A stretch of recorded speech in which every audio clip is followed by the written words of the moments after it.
जीवित पुत्र व्रत कथा। स्त्रियों जीवित पुत्र का व्रत करती है।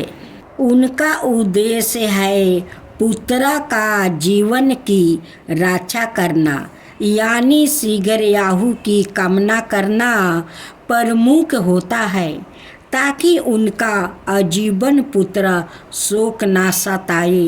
यदि पुत्र का अल्पाहु योग हो तो वो भी इस व्रत के प्रभाव से मिट जाता है और उसे पूर्ण आहु प्राप्ति होती है। इसके अलावा जितने पुत्र तो होते हैं लेकिन जीवित नहीं बचते, वो इस व्रत के करने से जीवित रहने लगते हैं।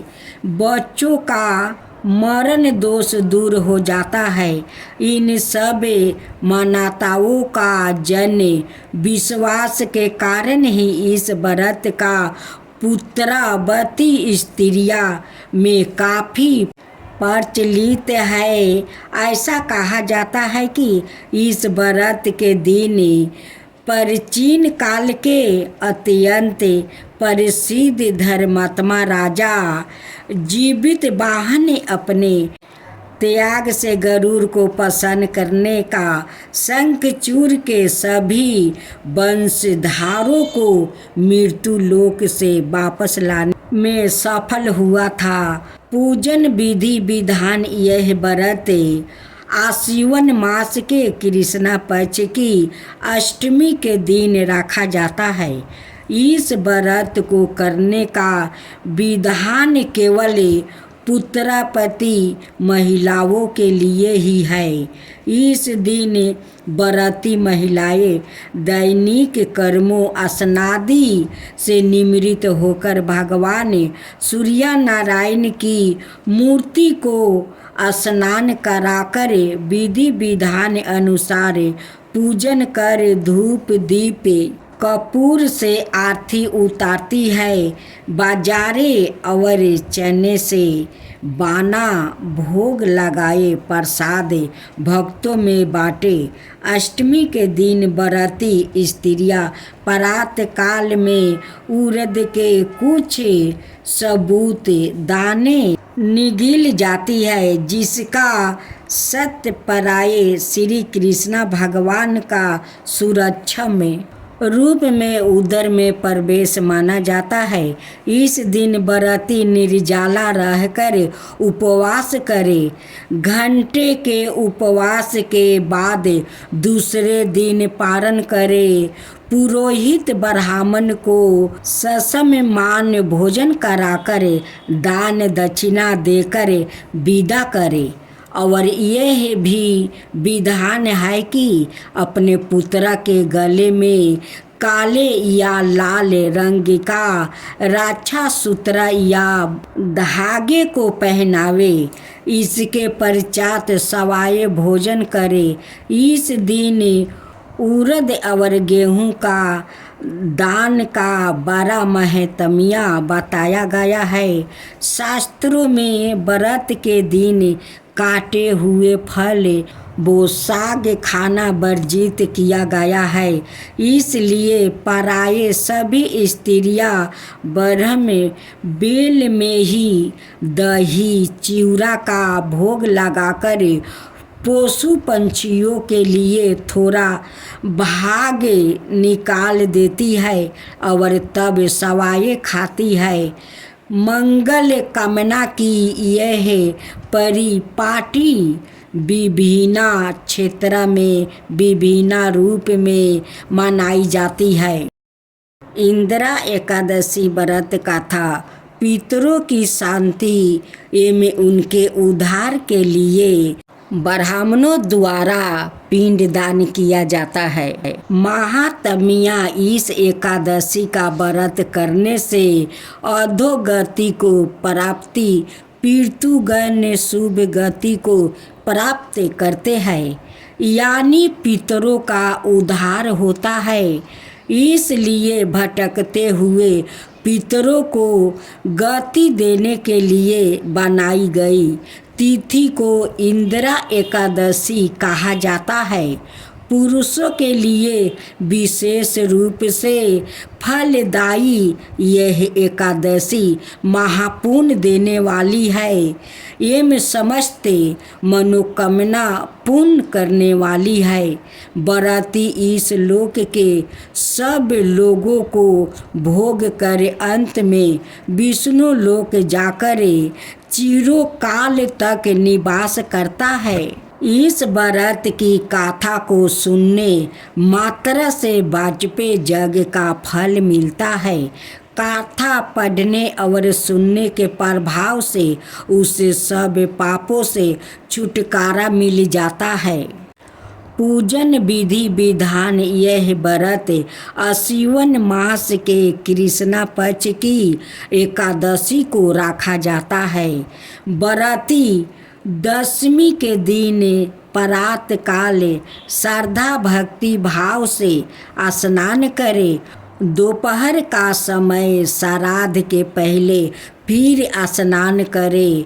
फिर श्राद्ध के साथ पितरों का शालिग्राम शिला के आगे विधि विधान अनुसार श्राद्ध करे।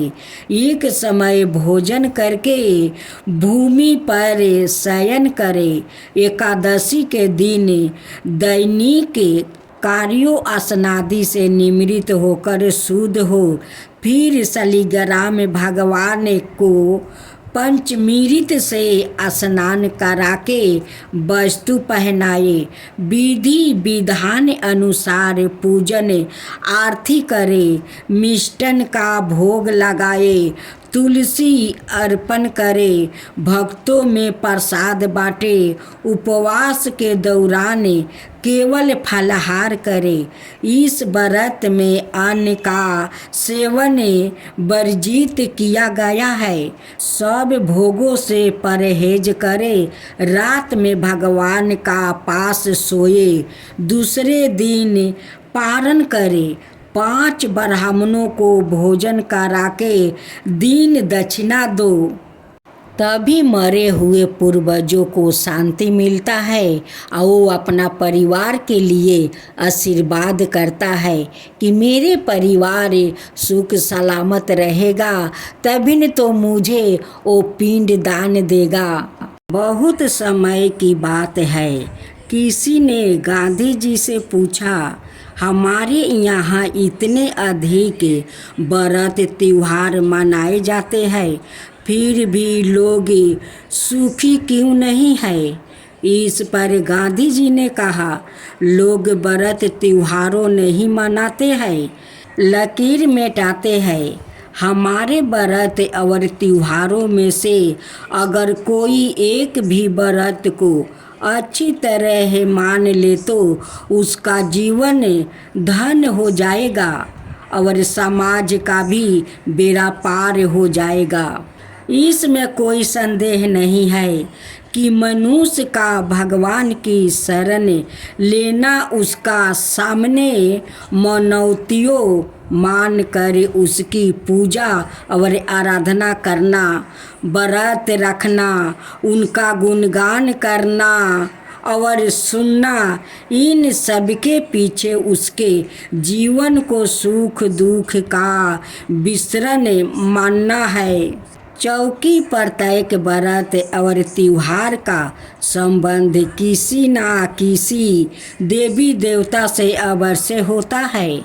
इसलिए भक्तों के मनोरथ तभी सफलतापूर्वक पूर्ण होता है जब वो उन्हें विश्वास पूर्वक श्रद्धा भक्ति से साथ विधि विधान से संपन्न करते हैं। मात्रा दिखावे के लिए नहीं किया गया व्रत का असफलता होना ही दर्शाता है।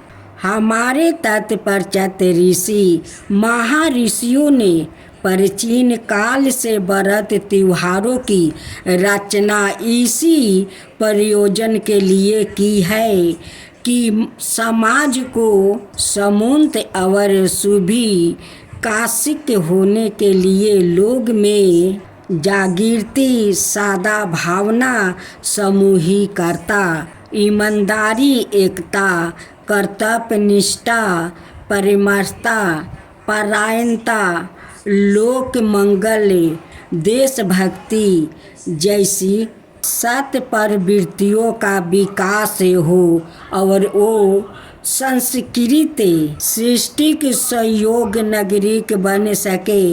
इस प्रकार देखे तो इनके पीछे समाज निर्माण की एक अति महत्वपूर्ण ब्रेक प्रक्रिया शामिल है। भारत और भारतीयों को भी एक सूत्र में बांधने का स्नेह इन्हें ही दिया जाता है।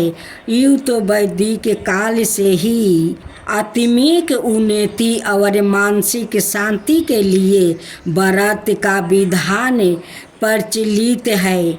ऋषियों ने भी आत्मा कल्याण और लोक मंगल के लिए व्रत रखे। व्रत करने से मनुष्य की आत्मा तो शुद्ध होती है, आत्म बल भी सुदृढ़ होता है। धार्मिक व्रतों का अनुपालन करने से जहाँ व्याकृत अनेक समाज रोग से मुक्त होकर अपने को स्वस्थ महसूस करता है, वही मानसिक तनाव से छुटकारा पाकर ईश्वर की प्राप्ति का सहज सुलभ साधन भी पा सकता है।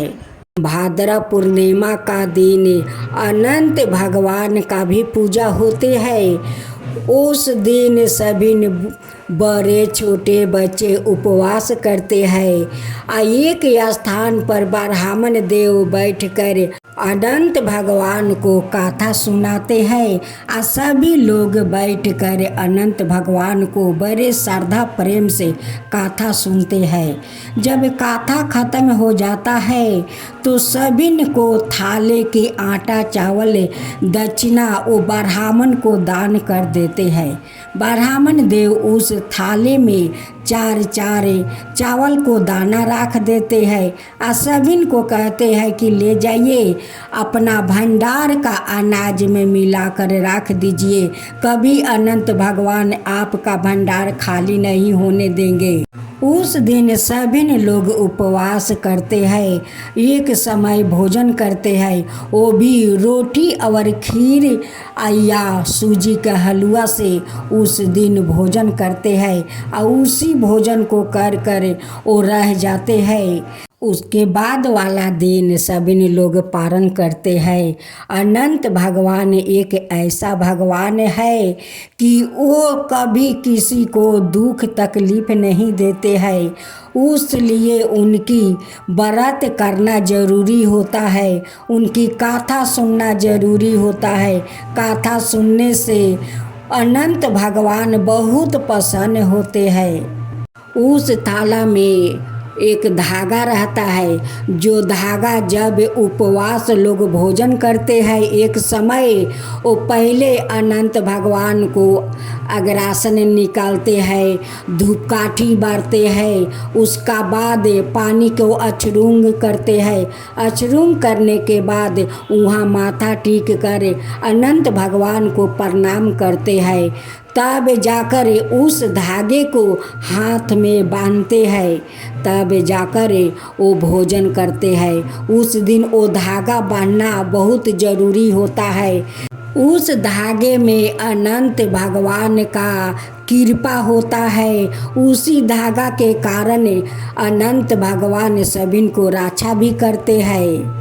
उसलिए उस धागा को अपना हाथ में बाएं हाथ में बांधकर तब जाकर वो भोजन करते हैं।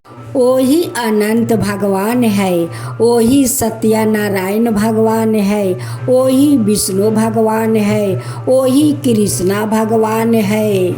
अनंत भगवान को ना जाने उनकी कितना रूप है, एक एक रूप में उनकी पूजा होता है। तो साथियों, उस दिन अनंत भगवान को पूजा जरूर करिए, लेकिन हाँ, ब्राह्मण देव को दान करना मत भूलिए। उस दिन ब्राह्मण देव को दान जरूर करिए, क्योंकि उस दिन का दान में भगवान बहुत खुश होते हैं। ज़्यादा करके अनंत भगवान और सत्यनारायण भगवान दान करने से बहुत प्रसन्न होते हैं। उनकी घर में कभी कुछ का कमी नहीं होने देते हैं। इसलिए उस दिन दान करना बहुत ज़रूरी है। भाद्र पूर्णिमा के दिन ये अनंत भगवान का पूजा होता है। तो एक बार अनंत भगवान को सभी मिलकर जयकारा लगाते हैं। अनंत भगवान की जय, सत्यनारायण भगवान की जय।